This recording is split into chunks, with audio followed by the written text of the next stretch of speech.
जय श्री कृष्णा दोस्तों। आज हम आपको एक बहुत ही महत्वपूर्ण कथा सुनाने जा रहे हैं। इस कथा के माध्यम से हम आपको यह बताएंगे कि इस संसार में सबसे बड़ा दान कौन सा होता है, जिसे करने से पूर्ण पुण्य की प्राप्ति होती है, और कैसे हम बुरे लोगों की पहचान कर सकते हैं। दोस्तों, इस कथा के माध्यम से आप जानेंगे कि बुरे लोगों की पहचान कैसे की जा सकती है।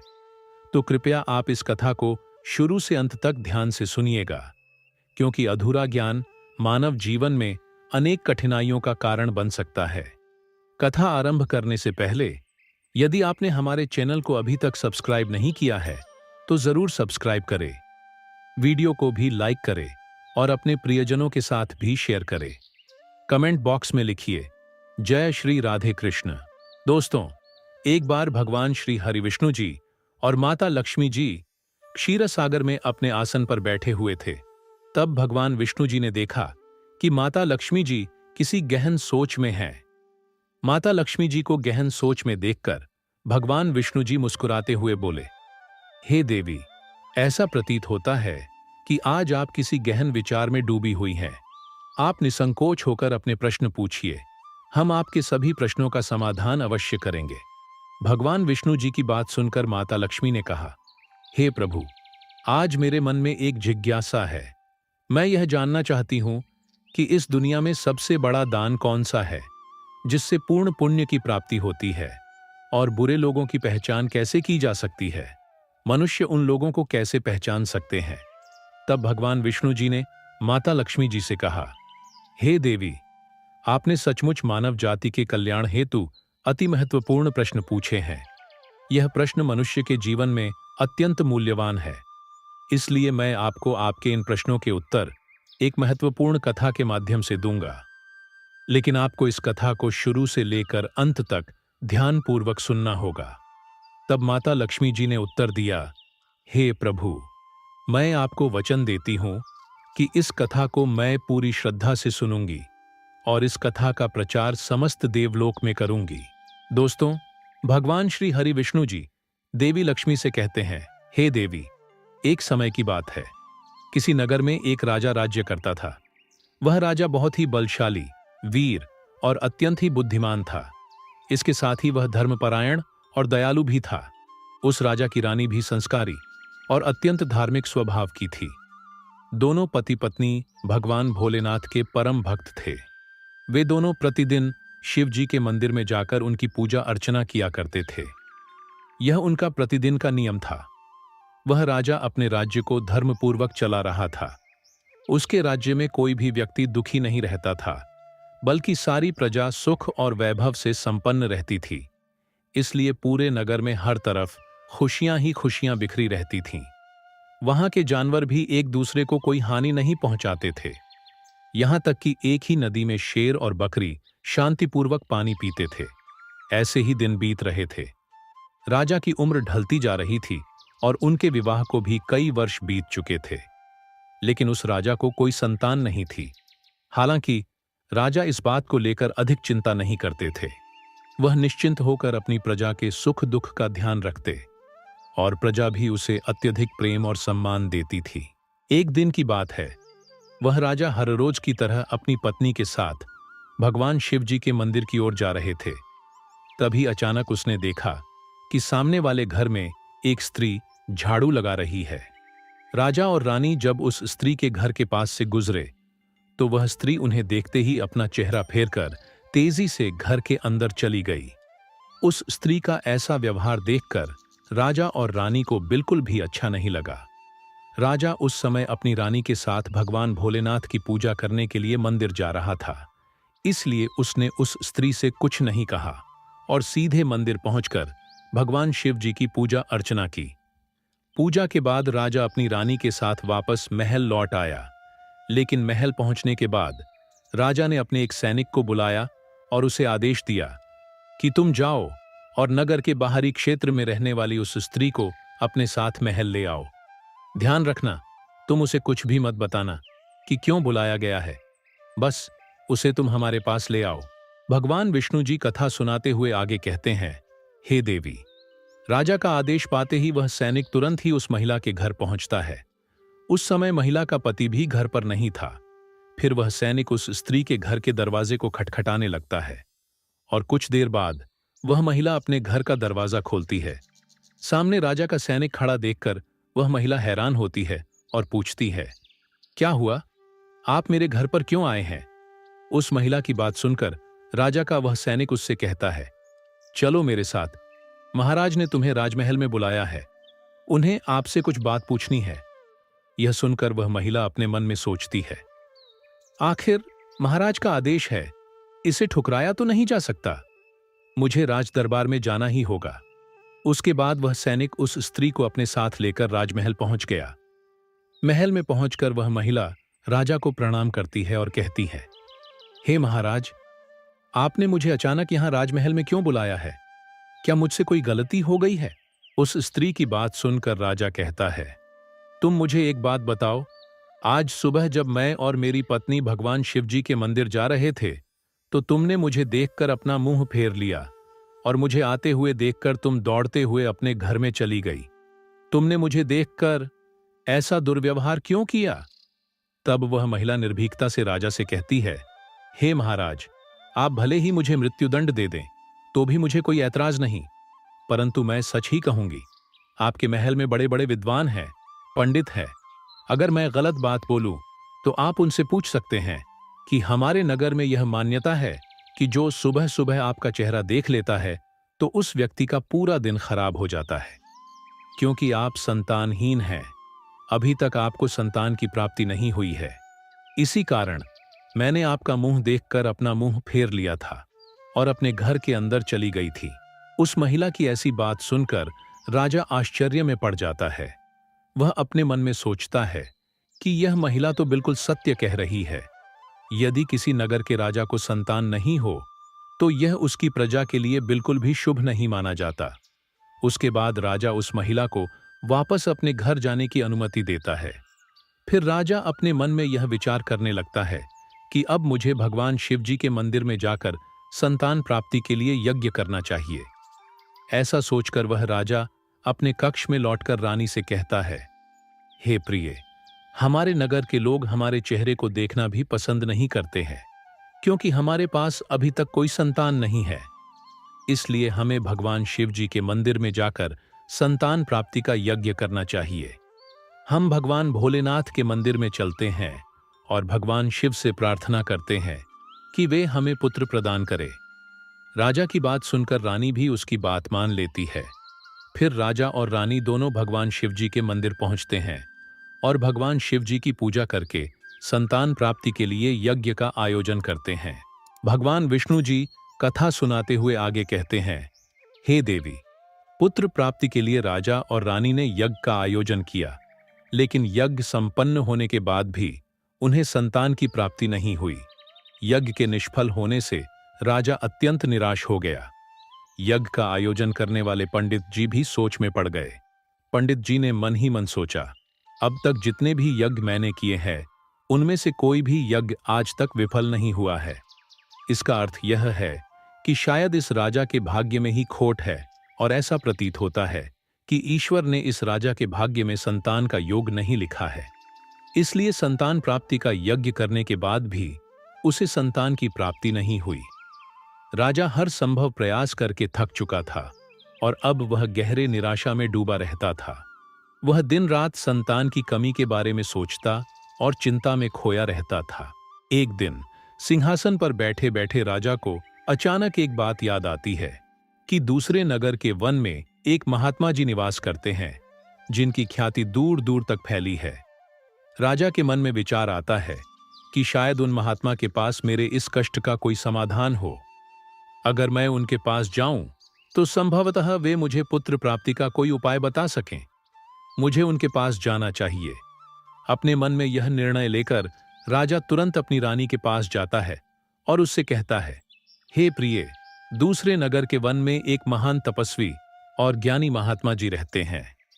मुझे लगता है कि हमें उनके पास जाना चाहिए। हो सकता है कि वे हमें पुत्र प्राप्ति का कोई मार्ग सुझा दें। फिर रानी भी राजा की इस बात से सहमत हो गई। रानी ने कहा, हे स्वामी, आपकी बात बिल्कुल सही है। हमें महात्मा जी से अवश्य मिलना चाहिए। रानी की सहमति पाकर राजा और रानी दोनों ने एक रथ में बैठकर महात्मा जी के दर्शन के लिए दूसरे वन की ओर प्रस्थान किया। कुछ समय के बाद वे दोनों वन में पहुंच गए। रथ से उतरकर राजा और रानी दोनों जंगल के भीतर जाने लगे। ऊंचे नीचे रास्तों से गुजरते हुए वे महात्मा के आश्रम की ओर बढ़ने लगे। भगवान विष्णु जी कथा सुनाते हुए आगे कहते हैं, हे देवी। फिर राजा और रानी वन के भीतर महात्मा जी की कुटिया के पास पहुंच जाते हैं। वहां वे देखते हैं कि महात्मा जी एक विशाल वृक्ष के नीचे ध्यानमग्न होकर साधना में लीन है। यह दृश्य देखकर राजा और रानी कुछ देर तक खामोशी से खड़े रह जाते हैं ताकि महात्मा जी की साधना में कोई विघ्न न आए। दोनों हाथ जोड़कर विनम्रतापूर्वक महात्मा जी के सामने खड़े रहते हैं। कुछ समय बाद महात्मा जी अपनी साधना से बाहर आते हैं और अपनी आंखें खोलते हैं। तब वे देखते हैं कि राजा और रानी उनके सामने अपने दोनों हाथों को जोड़कर खड़े हुए हैं। वे महात्मा जी उस राजा को अच्छी तरह से जानते भी थे, इसलिए वे राजा को देखते ही पहचान लेते हैं और राजा से मुस्कुराते हुए कहते हैं, हे राजन, आज आप यूं अचानक से हमारे पास किस प्रयोजन से पधारे हैं? तब राजा ने नम्रता से महात्मा जी को प्रणाम किया और अपनी व्यथा महात्मा जी को कह सुनाई। उसने बताया कि कैसे उन्होंने पुत्र प्राप्ति के लिए यज्ञ किया, परंतु सभी प्रयास व्यर्थ गए। यह सब सुनने के बाद महात्मा जी कुछ क्षणों के लिए मौन हो गए और अपनी आंखें बंद कर लीं। वे ध्यानस्थ होकर राजा के जीवन की घटनाओं का आंतरिक दृष्टि से अवलोकन करने लगे।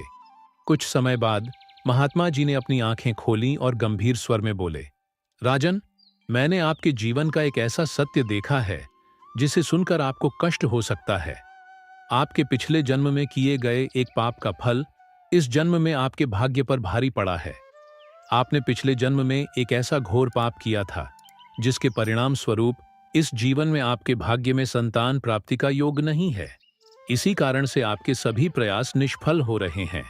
भगवान विष्णु जी कथा सुनाते हुए आगे कहते हैं, हे देवी।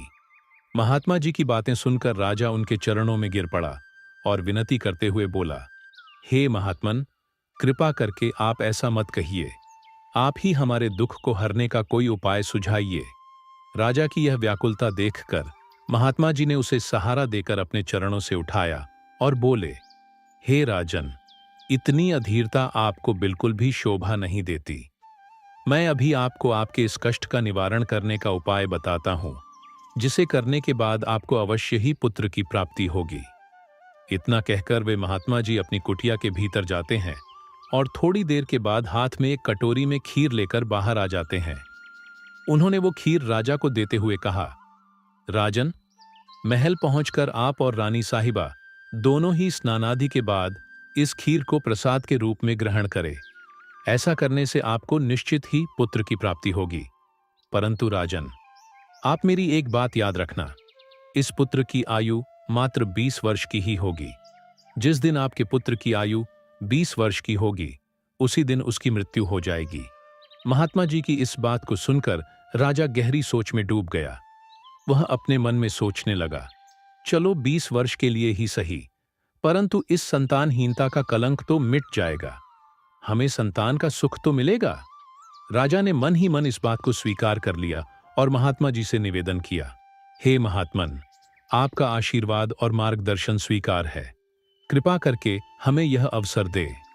महात्मा जी ने मुस्कुराते हुए राजा को आशीर्वाद दिया। राजा और रानी ने महात्मा जी को प्रणाम किया, उनकी चरण वंदना की और विनम्रतापूर्वक आभार व्यक्त किया। इसके बाद राजा और रानी अपने रथ में बैठकर महल की ओर लौट चले। इसके बाद महल पहुंचकर राजा और रानी स्नान आदि कर भगवान भोलेनाथ जी का प्रसाद मानते हुए श्रद्धा से उस खीर को ग्रहण करते हैं। उसके कुछ ही दिनों बाद रानी गर्भवती हो जाती है, जिससे रानी बहुत ही प्रसन्न हो जाती है। जब राजा ने यह शुभ समाचार सुना तो वह भी खुशी से झूम उठा। संतान प्राप्ति का यह सुखद समाचार सुनने के बाद राजा ने महात्मा जी के प्रति अपनी कृतज्ञता प्रकट करने का निश्चय किया। राजा अपने रथ में ढेर सारे फल, फूल, वस्त्र और अन्य भेंट सामग्रियां रखकर वन में महात्मा जी की कुटिया की ओर चल पड़ा। कुटिया के निकट पहुंचकर राजा ने अपने रथ को रोक दिया और विनम्र भाव से नीचे उतरकर महात्मा जी के पास पहुंचा। महात्मा जी ध्यानमग्न बैठे थे। राजा ने उनके पास जाकर सभी वस्त्र, फल, फूल उन्हें समर्पित किए और गहरे आदर के साथ प्रणाम करते हुए कहा, हे महात्मन, आपकी ही कृपा से हमें संतान प्राप्ति का सुख प्राप्त होने जा रहा है, इसलिए आप मेरी यह तुच्छ सी भेंट कृपा कर स्वीकार करें। महात्मा जी राजा की विनम्रता और कृतज्ञता से अत्यंत प्रसन्न हुए। उन्होंने राजा की भेंट को स्वीकार कर उसे आशीर्वाद दिया और कहा, राजन, तुम्हारी भक्ति और संकल्प ने ही तुम्हारे जीवन को फलवंत किया है। तुम्हारे हृदय में जो प्रेम और श्रद्धा है वह अनमोल है। जाओ, तुम्हारी संतान गुणवान और धर्मनिष्ठ हो। उसके बाद राजा ने महात्मा जी का आशीर्वाद पाकर उनसे विदा ली और अपने रथ में बैठकर वापस अपने महल की ओर प्रस्थान करते हैं। महल लौटकर राजा बहुत ही खुशियां मनाता है। भगवान विष्णु जी कथा सुनाते हुए आगे कहते हैं, हे देवी, ऐसे ही दिन बीत रहे थे। आखिरकार वह शुभ दिन आया जब राजा के यहाँ एक पुत्र का जन्म हुआ। पुत्र के जन्म से जैसे महल में खुशियों की बयार बहने लगी। राजा ने पुत्र प्राप्ति की खुशी में पूरे नगर में उत्सव का आयोजन किया। महल को फूलों और रंग बिरंगी रोशनियों से सजाया गया और प्रजा के बीच मिठाइयां बांटी गईं। पूरे नगर में हर्षोल्लास का माहौल छा गया था। राजा ने अपने पुत्र का नाम शौर्यवीर रखा। शौर्यवीर अपने पिता के ही गुणों का प्रतीक बनते हुए बड़ा होने लगा। वह अपने पिता की तरह ही धर्मनिष्ठ, आत्मानुरागी और परमेश्वर का अनन्य भक्त था। समय के साथ उसकी बुद्धिमत्ता, शौर्य और भक्ति के गुण प्रकट होने लगे, जिससे राजा का हृदय गर्व से भर उठता। शौर्यवीर के गुणों और आचरण को देखकर सभी आश्वस्त थे कि वह एक दिन अपने पिता की तरह महान राजा बनेगा। जैसे जैसे समय बीता, राजा का हृदय गर्व और खुशी से भरता गया। संतान सुख की प्राप्ति ने उसकी सभी चिंताओं को मानो हर लिया था और वह अपने पुत्र में संपूर्ण संसार का आनंद खोजने लगा। वह राजा पुत्र के प्रति अपने स्नेह में इतना डूब गया कि वह यह महत्वपूर्ण बात भी भूल बैठा कि उसके पुत्र की आयु मात्र 20 वर्ष तक की है।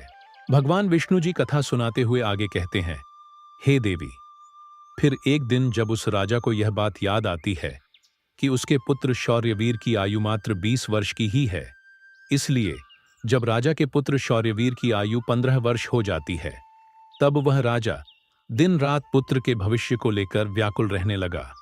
इस बीच एक अन्य नगर में एक महापराक्रमी राजा का राज्य था। उस राजा की एकमात्र पुत्री थी, जो अपनी सुंदरता और दयालुता के लिए प्रसिद्ध थी। वह देखने में ऐसी लगती थी मानो स्वर्ग की अप्सरा स्वयं धरती पर उतर आई हो। वह बहुत ही दानी स्वभाव की थी, क्योंकि उसने अपने माता पिता से धर्म और संस्कारों की शिक्षा ली थी। इसलिए उसका हृदय करुणा और उदारता से भरा हुआ था।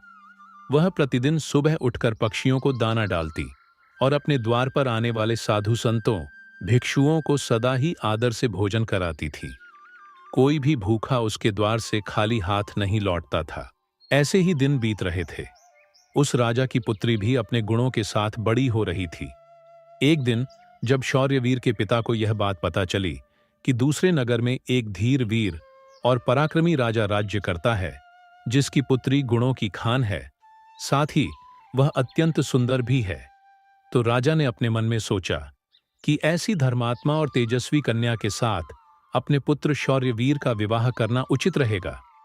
मुझे इसी प्रकार की कन्या की तलाश थी, जिसके साथ मैं अपने पुत्र का विवाह कर सकूं और हमारी वंश परंपरा को बनाए रख सकूं। इस विचार के साथ ही राजा ने अपने मन में निर्णय किया कि वह उस राजा से प्रस्ताव रखेगा, जिससे वह अपने पुत्र शौर्यवीर का विवाह उस सुंदर और धार्मिक कन्या के साथ कर सके। भगवान विष्णु जी माता लक्ष्मी से कहते हैं, हे देवी।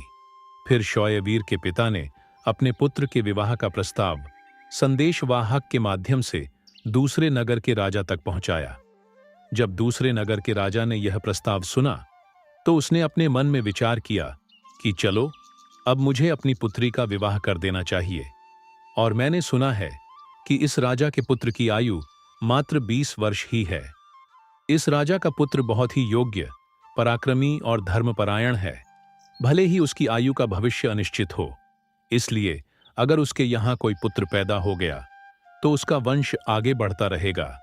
जिससे मेरी पुत्री भी अपनी संतान के साथ सुखी रहेगी। इन विचारों को मन में संजोए हुए उस राजा ने शौर्यवीर के विवाह प्रस्ताव को सहर्ष स्वीकार कर लिया। फिर कुछ ही दिनों के भीतर शुभ मुहूर्त में शौर्यवीर का उस राजकुमारी के साथ विवाह हो गया। वह राजकुमारी न केवल सुंदर थी, बल्कि बहुत ही दयालु स्वभाव की थी। उसने अपने बचपन से ही यह नियम अपनाया था कि जब तक वह किसी भूखे या असहाय प्राणी को भोजन नहीं करवाती, तब तक वह स्वयं भोजन ग्रहण नहीं करती। उसके माता पिता ने उसे सेवा और दान की भावना सिखाई थी और उसने उसे अपने जीवन का अटूट हिस्सा बना लिया था। विवाह के पश्चात राजकुमारी का यह नियम उसके ससुराल में भी जारी रहा। हर सुबह वह महल के द्वार पर जाकर जरूरतमंद लोगों को भोजन करवाती और अपने हाथों से उन्हें अन्न दान करती। उसकी यह दया भावना देखकर महल के सभी लोग उसका बहुत सम्मान करने लगे थे। धीरे धीरे ऐसे ही समय गुजर रहा था और हर गुजरते दिन के साथ शौर्यवीर की उम्र भी बढ़ रही थी। राजा और रानी इस बात को लेकर मन ही मन चिंतित रहते कि उनका पुत्र अब अपने जीवन के अंतिम समय की ओर बढ़ रहा है। उन्हें महात्मा की वह भविष्यवाणी हमेशा याद रहती कि शौर्यवीर की आयु केवल 20 वर्ष ही होगी।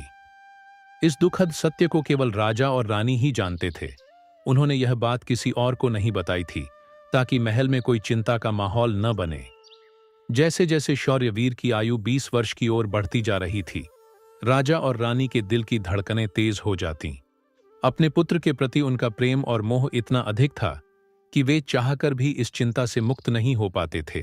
भगवान विष्णु जी कथा सुनाते हुए आगे कहते हैं, हे देवी, फिर वह दिन भी आ जाता है जब शौर्यवीर के जीवन के मात्र 3 दिन शेष रह जाते हैं। राजा और रानी का दिल भारी हो जाता है। राजा बार बार अपने मन में सोचने लगा कि अब मैं क्या करूं? मेरा पुत्र 3 दिन बाद मुझसे हमेशा के लिए दूर हो जाएगा। क्या कोई ऐसा उपाय नहीं है जिससे मैं उसे बचा सकूं? रानी भी इस दुख से भरी थी और हर पल अपने पुत्र के जीवन की कल्पना करती रहती। इसलिए उनके पुत्र मोह ने उन्हें बीमार और कमजोर बना दिया था। दोनों इतने दुखी थे कि अब उन्होंने भोजन करना भी छोड़ दिया था, परंतु अपनी पीड़ा को उन्होंने किसी के सामने प्रकट नहीं किया। वे नहीं चाहते थे कि महल के लोग उनके पुत्र की मृत्यु की बात सुनकर दुखी हों और चिंता में पड़ जाए। फिर वह आखिरी दिन भी आ पहुंचा, जिस दिन शौर्यवीर की आयु पूरी होनी थी, उसकी मृत्यु होनी थी। फिर उस दिन जैसे ही सुबह हुई, राजा और रानी अपनी चिंता और दुख से व्याकुल होकर भगवान भोलेनाथ के मंदिर में बैठकर उनकी पूजा अर्चना में लग गए। वे दोनों भगवान भोलेनाथ से प्रार्थना करते हुए कहने लगे, हे प्रभु, आप कृपा करके हमें पुत्र की मृत्यु होने के दुख को सहन करने की शक्ति दीजिए। हम जानते हैं कि जो भी किसी के भाग्य में लिखा होता है, उसे कोई बदल नहीं सकता, वो होकर ही रहता है। परंतु हमारे लिए यह समय बहुत ही कठिन है। उधर राजकुमार शौर्यवीर की पत्नी अपने दैनिक धर्मकर्म के कामों में लगी हुई थी। हर दिन की तरह वह भूखे गरीबों और निर्धनों को भोजन करा रही थी, पक्षियों को दाना डाल रही थी और जरूरतमंदों की सहायता में लगी थी। उसे अपने पति की आयु के बारे में कुछ भी पता नहीं था, इसलिए वह निश्चिंत होकर अपने कार्यों में मग्न थी। इसी बीच यमलोक में धर्मराज जी ने देखा कि आज राजकुमार शौर्यवीर की मृत्यु का दिन है, तो उन्होंने तुरंत ही अपने 2 प्रमुख दूतों को बुलाया और उन्हें आदेश दिया, जाओ और अब से कुछ समय बाद राजकुमार शौर्यवीर के प्राण उसके शरीर से निकालकर अपने साथ यमलोक ले आओ। परंतु ध्यान रहे कि उसकी मृत्यु एक विशेष कारण से होनी है। उसकी मृत्यु एक सांड द्वारा उसे पीछे से ठोकर मारने से ही होगी। जब वह सांड राजकुमार शौर्यवीर को पीछे से ठोकर मारेगा, तभी उसके प्राण हमारे पास आ सकेंगे। इसके लिए तुम दोनों एक सांड के पास जाकर उसे राजकुमार शौर्यवीर की मृत्यु के लिए प्रेरित करो।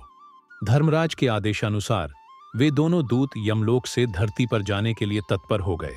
भगवान विष्णु जी माता लक्ष्मी से कहते हैं, हे देवी। वे दोनों यमदूत राजकुमार शौर्यवीर के प्राण लेने के लिए आकाश मार्ग से होते हुए पृथ्वी लोक पहुंच जाते हैं। दूसरी ओर धर्मराज की माया के प्रभाव से एक सांड ने अपने मन में सोचा कि आज मुझे राजमहल के सुंदर बगीचे में प्रवेश करना चाहिए और वहां घूमना चाहिए। मुझे देखना चाहिए कि राजमहल का बगीचा कैसा है। फिर बिना किसी रुकावट के वह सांड धीरे धीरे चलते हुए महल के बगीचे में जा पहुंचा। संयोग से यह वही बगीचा था जहां राजकुमार शौर्यवीर प्रतिदिन टहलने के लिए आते थे। धर्मराज की माया से प्रेरित वह सांड जैसे ही बगीचे में प्रवेश करता है तो वहां जाकर वह घास चरने और इधर उधर घूमने लगता है। उसी समय धर्मराज जी के दो दूत राजमहल के बगीचे के द्वार के पास खड़े हो गए। वे दोनों बगीचे के भीतर की गतिविधियों पर नजर बनाए रखते हैं। कुछ समय बाद राजकुमार शौर्यवीर उस बगीचे में टहलने के लिए आता है। राजकुमार शौर्यवीर को सांड के वहां होने का एहसास नहीं था और वो अपने विचारों में खोए हुए बगीचे में टहलने लगता है। तब वे दोनों यमदूत अपने मन में सोचते हैं, अब बस थोड़ी ही देर में राजकुमार शौर्यवीर की आयु समाप्त होने का समय निकट आ जाएगा। हमें इंतजार है उस पल का जब यह सांड राजकुमार को ठोकर मारेगा, तब हम उसके प्राण लेकर यमलोक लौट जाएंगे। जब वे दोनों दूत यह विचार कर रहे थे कि तभी क्या होता है कि एक अन्य नगर में एक निर्धन ब्राह्मण रहता था। उस ब्राह्मण की एक पुत्री थी जिसका समय रहते उसने विवाह कर दिया था, लेकिन दुर्भाग्य से उसकी बेटी का पति एक दुष्ट प्रवृत्ति का व्यक्ति था जो बहुत ही मदिरापान करता था, जुआ खेलता था और पराई स्त्रियों के साथ संबंध बनाता था। यही नहीं, वह अपनी पत्नी को नशे में धुत होकर अक्सर मारता पीटता था और उसे घर से निकालना चाहता था। उसकी इस आदत के कारण गरीब ब्राह्मण की बेटी बहुत ही दुखी और पीड़ित रहने लगी थी। लेकिन वह गरीब ब्राह्मण की बेटी जब अपने पति के साथ कुछ समय तक रही, तब एक दिन वह गर्भवती हो जाती है। इसलिए एक दिन उसने अपने पति की मारपीट से तंग आकर उसे छोड़कर वो अपने पिता के घर अपने मायके में आ जाती है। वह आंसुओं से भरी आंखों के साथ अपने पिता से कहती है, पिताजी, आज के बाद मैं अपने पति के साथ नहीं रह सकती, क्योंकि वह मुझे रोज मारता पीटता है और बुरी तरह से अपमानित करता है और मैं उसके इस व्यवहार से तंग आकर उसको छोड़कर मायके चली आई हूं। मुझे क्षमा कर दीजिए, पर अब मैं अपने मायके में ही रहना चाहती हूं। उसका पिता अब बहुत ही वृद्ध हो चुका था और अब उसकी कमाई का कोई ठोस साधन नहीं था, जिसके कारण उसे प्रतिदिन नगर के विभिन्न घरों में जाकर भिक्षा मांगनी पड़ती थी ताकि वह किसी प्रकार अपने और अपने परिवार का पेट भर सके। भगवान विष्णु जी कथा सुनाते हुए आगे कहते हैं, हे देवी, जब उसकी बेटी का गर्भकाल पूरा हुआ तो उसने एक सुंदर पुत्र को जन्म दिया, लेकिन जन्म देने के बाद उसे बहुत तेज भूख लगने लगी। उसे भोजन की आवश्यकता थी। प्रसव के बाद भूख कई गुना बढ़ जाती है, इसलिए वह अपने पिता से भोजन मांगने लगी। दुर्भाग्यवश उसके पिता सुबह से ही भिक्षा के लिए नगर नगर गए हुए थे, परंतु रोज रोज भिक्षा मांगने के कारण उस दिन किसी ने उसे भिक्षा नहीं दी थी।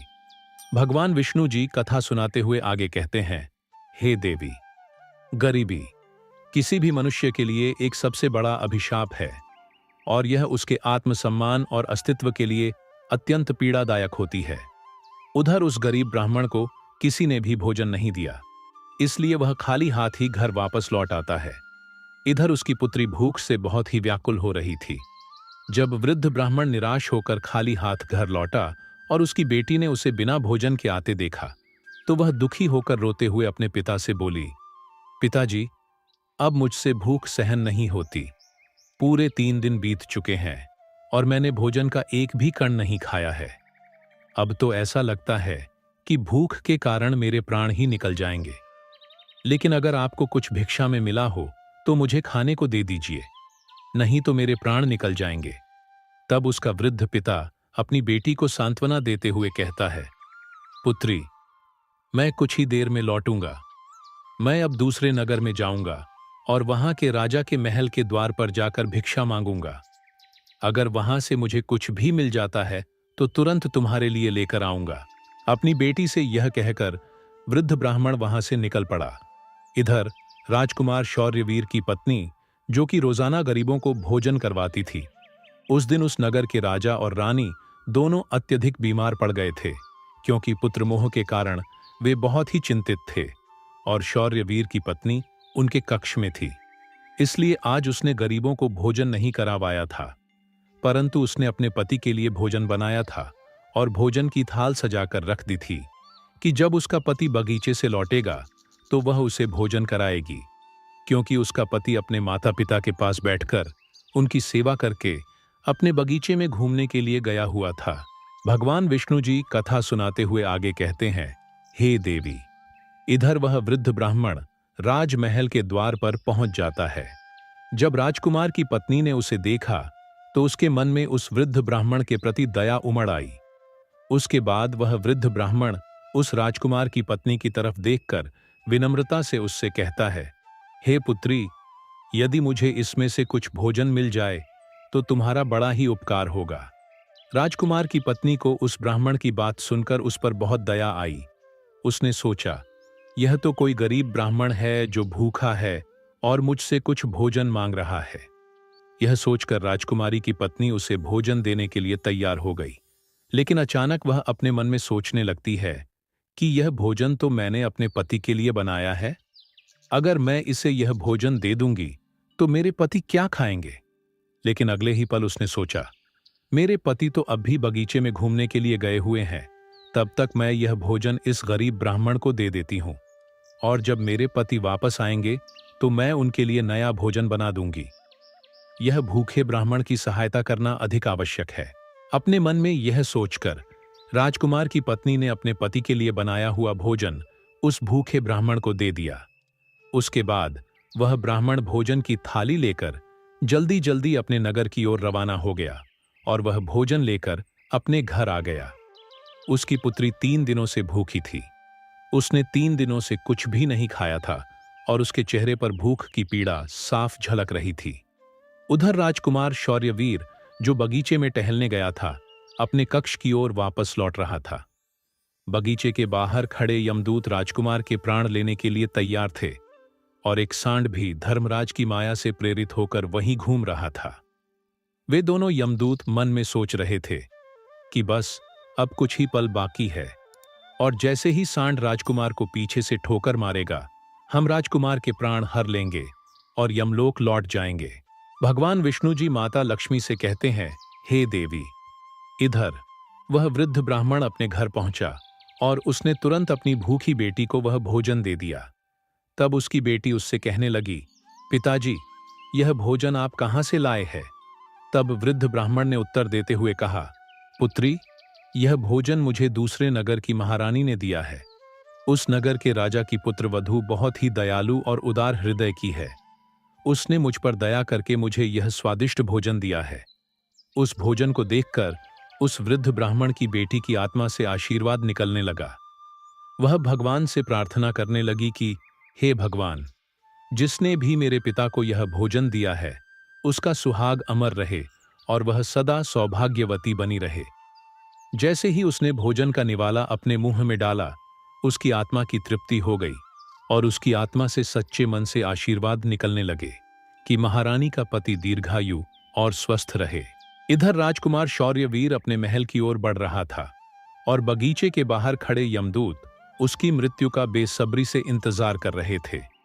परंतु जैसे ही राजकुमार बगीचे में उस सांड के सामने पहुंचा तो सांड ने तुरंत उसे पीछे से ठोकर मारने के लिए अपनी ताकत जुटाई। वह अपनी सींगों से उसे मारने ही वाला था कि तभी अचानक से 2 देवदूत वहां प्रकट हो जाते हैं और अपनी दिव्य शक्ति से उस सांड को बेहोश कर देते हैं। वह सांड हिल भी नहीं पा रहा था। उसमें आगे बढ़ने की बिल्कुल भी शक्ति नहीं बची थी। इस पर वह सांड अपने मन में सोचने लगा कि यह मुझे क्या हो गया। अभी तो मैं इस राजकुमार को पीछे से ठोकर मारने आया था और अब मैं खुद ही चलने में असमर्थ हूं। उसकी समझ में नहीं आ रहा था कि यह सब कैसे और क्यों हो रहा है। भगवान विष्णु जी माता लक्ष्मी से कहते हैं, हे देवी, यह सब उस ब्राह्मण की भूखी बेटी के आशीर्वाद का प्रभाव था जो उसने भोजन करते समय दिया था। उस आशीर्वाद की शक्ति के कारण ही वे देवदूत वहां आकर खड़े हो गए थे।